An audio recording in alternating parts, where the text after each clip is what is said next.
कार्यक्रम के पुण्यार्जक हैं फर्म चिरंजी लाल जी सुरेंद्र कुमार जैन पाटनी, मंगल चंद्र मेघराज पाटनी डीमापुर, श्री सुरेंद्र कुमार जैन धर्मपत्नी श्रीमती मोना देवी जैन पाटनी, पुत्र विनीत कुमार जैन, पुत्र वधू मोनिका जैन पाटनी, पुत्र अमित कुमार जैन, पुत्र वधू ईशा जैन पाटनी, पौत्र एवं पौत्री अरहम जैन, निर्वाण जैन, यशवी जैन, व्यांश जैन एवं समस्त पाटनी परिवार। कल आपने सुना था कैसे 4 मंत्री अंदर ही अंदर अपमान के ज्वाला में जल रहे हैं। बाहर की ज्वाला तो एक बार ठंडी हो जाए, बाहर की ज्वाला पानी बरसने से ठंडी हो जाए, बाहर की ज्वाला ईंधन नहीं मिलने से ठंडी हो जाए, देखिए अंदर की ज्वाला ऐसी होती है जब तक प्रतिशोध ना ले ले व्यक्ति, जब तक प्रतिशोध ना ले ले, बदला ना ले ले, तब तक ठंडी नहीं होती। कोई ने गलती कर दी, अब आप कह रहे हो पहले से दंड दो, दंड दो, दंड दो, दंड दो। उसको दंड दे देंगे तो तुम्हें शांति मिल जाएगी। यदि किसी ने गलती की है तो हम क्या कहते हैं, दंड दो, दंड दो, दंड दो। क्यों? दंड दे देंगे तो तुम्हें शांति मिल जाएगी, तुम्हारे कोई इच्छा की पूर्ति हो जाएगी, कुछ मिल जाएगा तुम्हें, धन पैसा नहीं, संतुष्टि हो जाएगी, दंड मिल जाएगा। चारों मंत्री अंदर अपमान की अग्नि में जल रहे हैं। इधर शुद्ध सागर मिराज जिस स्थान पर शास्त्रार्थ हुआ था उस स्थान पर शांति से समाधि लेकर खड़े हुए। शुद्ध सागर मिराज अपने स्थान पर, जंगल में उस स्थान पर नियम संलिखना लेके खड़े हुए। जिसको धर्म के प्रति स्नेह होता है, जिसको धर्म के प्रति राग होता है, वो धर्म की रक्षा में अपने प्राण भी देने को तैयार हो जाता है। जिसको जहां स्नेह होता है, विश्वास रखना, आप अपने प्राणों की भी चिंता नहीं करते, आपको जिससे स्नेह होता है उसकी रक्षा के लिए। आपको अपने बेटे से स्नेह होता है तो बेटे के लिए आप आगे छाती तान के पहले खड़े, पहले मुझे मारो फिर किसी और को मारना, क्योंकि स्नेह है। यदि आपको धर्म के प्रति स्नेह होगा तो आप नहीं, धर्म की रक्षा के लिए यदि मुझे प्राण भी देना पड़े तो प्राण देने के लिए भी तैयार। चारों मंत्री अर्धरात्रि में हाथ में नंगी तलवार लेकर निकल पड़े। इन 700 मुनियों को तो आज हम मारकर ही रहेंगे, किसी को भी नहीं छोड़ेंगे। इन्होंने अपना बड़ा अपमान किया है। अब राजा के सामने हम चेहरा उठाकर, नजर उठाकर देख भी नहीं सकते। निकल पड़े 700 मुनियों को सर करने के लिए चारों मंत्री। रास्ते में चल रहे हैं, जैसे जैसे मार्ग पर बढ़ते जा रहे हैं वैसे वैसे उनकी क्रोध की अग्नि भी और अधिक तीव्र होती जा रही है। अचानक उनकी दृष्टि शुद्ध सागर मिराज पर पड़ी। रात्रि के अंधेरे में दूर से मिराज को खड़ा हुआ देख नजदीक में जैसे ही जाते हैं मंत्री पहचान लेते हैं। क्या? अरे ये तो वही मिराज है जिसने हमें राजा के सामने अपमानित किया था, राजा के सामने जलील किया था, शर्मिंदा किया था। ये तो वही साधु है। दूसरा मंत्री कहता है, लो अच्छा हुआ ये यहीं मिल गया। उन बाकी ने तो अपना क्या बिगाड़ा था, वो तो बोली नहीं थे, बिल्कुल भी चुपचाप रहे थे। इसी ने, उनके कारण तो हमारा अपमान हुआ नहीं था, इन्हीं के कारण हमारा अपमान हुआ था। इसी को मारते हैं, अपना अपमान का बदला पूरा हो जाए।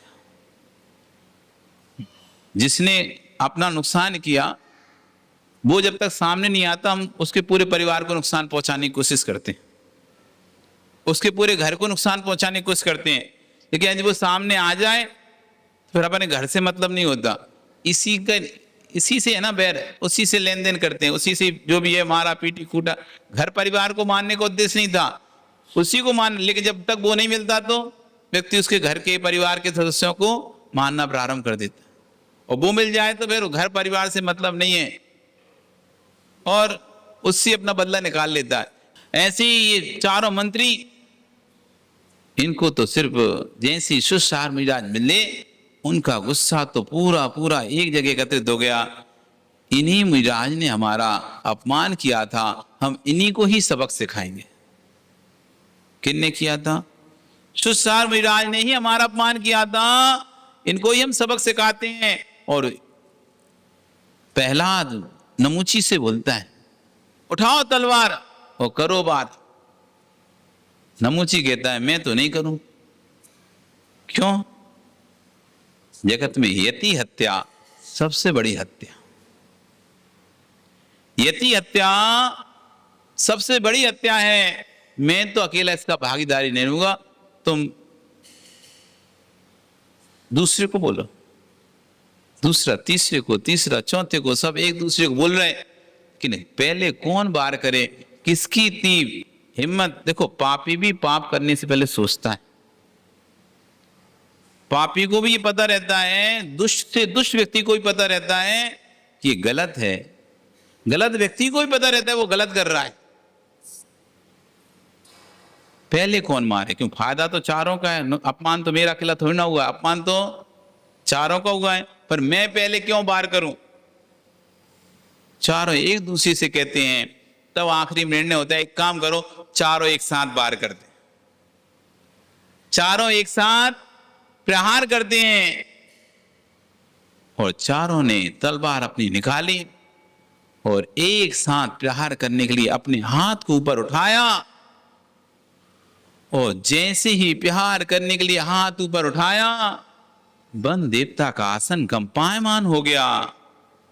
उसने अपने अवैध ज्ञान से तुरंत जान लिया कि महामुनिराज सुसागर जी महाराज के ऊपर उपसर्ग हो रहा है। तुरंत उसने, जैसे इन मंत्रियों ने तलवार का प्रहार करने के लिए हाथ ऊपर उठाया और आगे बढ़ाया, और तलवार ऐसी मुनिराज के पास जब तक पहुंची, वैसे के वैसे वो कीलित हो गए। जैसी स्थिति में थे वैसे ही रह गए। चारों के चारों मंत्री खिलित हो गए। ऐसा लग रहा था जैसे कोई चार पहरेदार मुनिराज की रक्षा में खड़े हुए, कोई चार पहरेदार तलवार लेकर मुनिराज की रक्षा में, जैसे रखते ना चार बॉडीगार्ड हो, ऐसे चार पहरेदार मुनिराज की रक्षा के में खड़े हुए हैं। सुबह रात्रि व्यतीत हुई, प्रातः काल प्रारंभ हुआ और लोग अपने हाथ में पूजन सामग्री लेते हुए जब उस रास्ते से निकले, तो जैसे उन्होंने देखा, वो ये क्या, ये मंत्री तो मुनिराज को मार रहे हैं और किसी देव ने इनको कीलित कर दिया है। और ये धीरे धीरे खबर पूरी आग की तरह पूरे नगर में फैल गई कि मंत्री मुनिराज को मारने के लिए आए थे और देव ने उनको कीलित कर दिया। और जैसी ही खबर राजा तक पहुंची, राजा दौड़ता भागता मुनिराज के को देखने के लिए पहुंचा। देखता है चारों मंत्री हाथ में नंगी तलवार लिए वार करने की दशा में, पोजीशन में, जैसे अलग होता है ना, सब प्रकार की पोजीशन अलग होती है। आप मारने के लिए हाथ की पोजीशन अलग होती है और किसी चीज को रोकने के लिए हाथ की पोजीशन अलग होती है। जब हमको किसी चीज को रोकना होता है तो हाथ की स्थिति, चेहरे की स्थिति, चेहरे का हाव भाव अलग होता है। जब हम किसी को मारना होता है तो चेहरे की स्थिति, चेहरे का हाव भाव सब अलग होता है। देखा कि नहीं देखा आपने? कोई जब मारने आए तो उसका चेहरा देखो, और कोई जब बचाने आए तो उसका चेहरा दो। दोनों में हाथ आगे करा है, आपके हाथ एक साथ दिखाई दे रहा है लेकिन चेहरा अलग दिखाई दे रहा है। हाथ एक सा दिखाई दे रहा है, लेकिन चेहरा फिर भी ये बता रहा है। एक चेहरा ही एक ऐसी वस्तु है जो हमारे अंदर कोई भावों को बता पाती। बाकी जगत में कोई भी ऐसी मशीन नहीं बनी जो आपके अंदर के भावों को बता पाए। अंदर की आंतों को, हड्डियों को, बीमारियों को तो बताने की मशीन है। दिल की धड़कन कोई तेज है कि कम है बताने की मशीन तो है, लेकिन अंदर तुम्हारे क्या भाव चल रहे हैं ये बताने की कोई आज तक मशीन तैयार नहीं हुई है। कि कोई मशीन जिससे पता चल जाए अंदर क्या चल रहा है, लगा दें अपन? नहीं है ना अशोक जी? है चेहरा। चेहरा एक वो मशीन है जिससे आप अंदर के परिणामों को पकड़ सकते हो। आप क्या, एक श्वान भी अंदर के परिणामों को पकड़ लेता है चेहरा देख के। यदि आप प्रसन्न होते हो तो श्वान भी पूंछ हिलाकर आपके चारों तरफ घूमने लगता है, और आपकी लाल लाल आंखें हों तो वो भी आपके चेहरे को देखकर भाग जाता है। एक श्वान भी चेहरा पढ़ना जानता है, फिर इंसान की तो बात ही क्या है। कितनी आसानी से पता चल जाता है अपन को ये व्यक्ति हमको किस भाव से देख रहा है, ये व्यक्ति हमको किस भाव से बुला रहा है, ये व्यक्ति हमको किस भाव से किस कार्य को करवाना चाहता है, ये चेहरे से पता चल जाता है। आइए आइए आइए शब्द आइए आइए हैं, लेकिन वो आइए कह रहा है कि जाइए कह रहा है, ये चेहरा बता दें। कह रहा है आइए, आओ बैठो, आओ बैठो, पर चेहरा कह रहा था जाओ उठो, जाओ उठो, उठो जाओ। तो चेहरा बहुत एक माध्यम है अंदर के भावों का। और राजा जब देखता है उन चारों की स्थिति को तो अपने आप पर शर्मिंदा होता है कि मेरे मंत्री, अपना कोई व्यक्ति कुछ गलत करे तो अपन को बुरा लगता ही नहीं लगता, दूसरा करे तो मैं नहीं लगता, लेकिन हमारा ही व्यक्ति जिसे हमने स्थान दिया और वो यदि गलत करे कुछ, हमें शर्मिंदगी महसूस होती है। राजा के मंत्री थे और ऐसे मंत्रियों ने ऐसा घोर कृत्य किया, राजा के अंदर तो दुख क्रोध का पारावार ना रहा। तुरंत उसने अपने सैनिकों को आदेश दिया इन मंत्रियों के सिर कटा के फेंकवा दो। इधर मंत्री, इधर सब लोग मिराज की अर्चना कर रहे हैं। मुजराज ने उपसर्ग दूर हुआ जान अपनी आंखें खोली, देखता है मंत्री किलित हैं। उधर राजा आदेश दे रहा है इन मंत्रियों का सिर कटवा दिया जाए। ऐसे क्रूर कर्म करने वाले मंत्रियों को इस राज में कोई जगह नहीं है। तभी मुजराज बोलते हैं, साधु मौन है, लेकिन जब किसी के ऊपर कोई बात आती है तो पिखर हो जाते हैं, मुखर हो जाते हैं। उनका नहीं राजन नहीं, आप ये गलत कार्य मत कीजिए, हिंसा से कभी सुधार नहीं हुआ है, आप इनको क्षमा कीजिए। और वो सब सुन रहे हैं मंत्री, आप इनको क्षमा कीजिए और इनको छोड़ दिए। इस वन के जो भी रक्षक देव जिन्होंने इसको किलित किया यक्ष ने, मैं उसको भी आदेश देता हूं वो भी इसको क्षमा करें और इनको मुक्त करें। और उस यक्ष ने इनको मुक्त किया। जैसे मुक्त किया, उनके हाथ में तलवार थी, अब वो भी शर्म के मारे देख नहीं पा रहे। पूरी चारों पब्लिक घेर के खड़ी है, देख रही कि क्या कृत्य किया है तुमने। राजा को आक्रोश बहुत बड़ा हुआ था, तो राजा ने मुजराज के वचन तो माने, उनका गला तो नहीं कटवाया, लेकिन उनके चेहरे को काला करके, जूते की मालाएं पहनाकर, सिर मुड़वाकर, गधे पर बिठालकर उनको नगर से बाहर निकाल दिया और पुनः नगर में नहीं आने का आदेश दे दिया।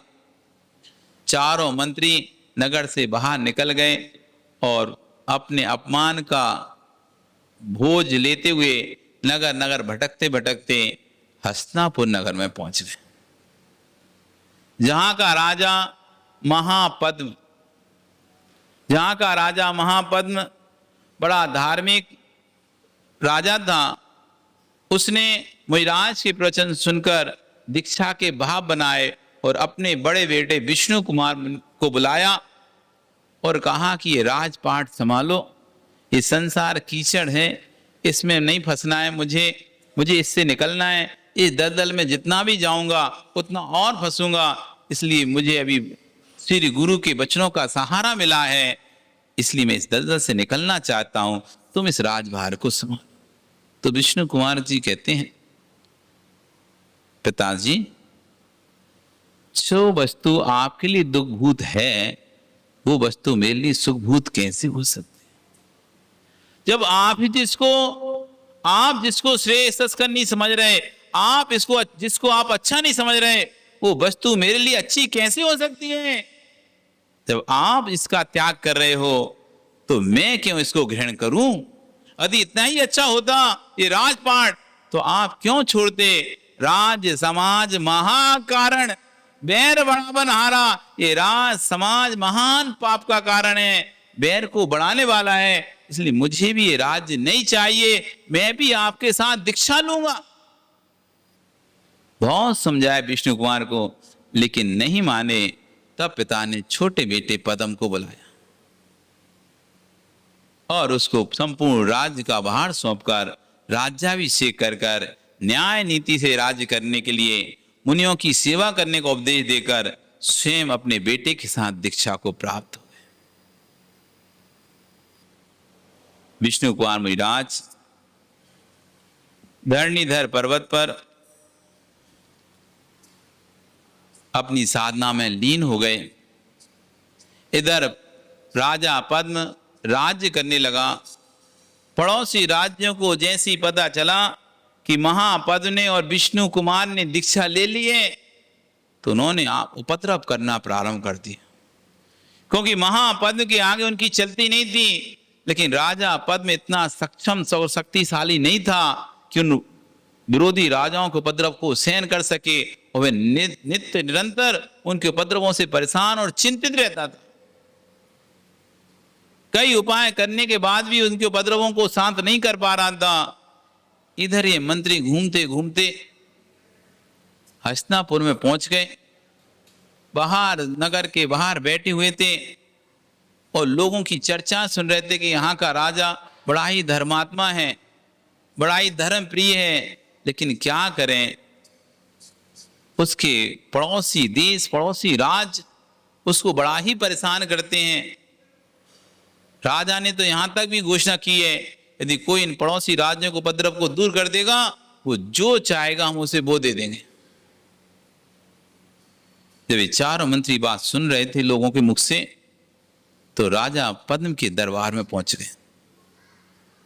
राजा पद्म से बोले, आप अपने पड़ोसी राज्यों के उपद्रव से पीड़ित हैं, दुखी हैं, आप हमें आज्ञा दीजिए, हमें आदेश दीजिए, हम इन पड़ोसी राज्यों के उपद्रव को दूर कर देंगे। राजा पूछता है, आप हैं कौन? किसी देश के राजा हैं? कि नहीं, हम किसी देश के राजा नहीं हैं। तो क्या आप किसी डाकों के सरदारों के स्वामी हैं?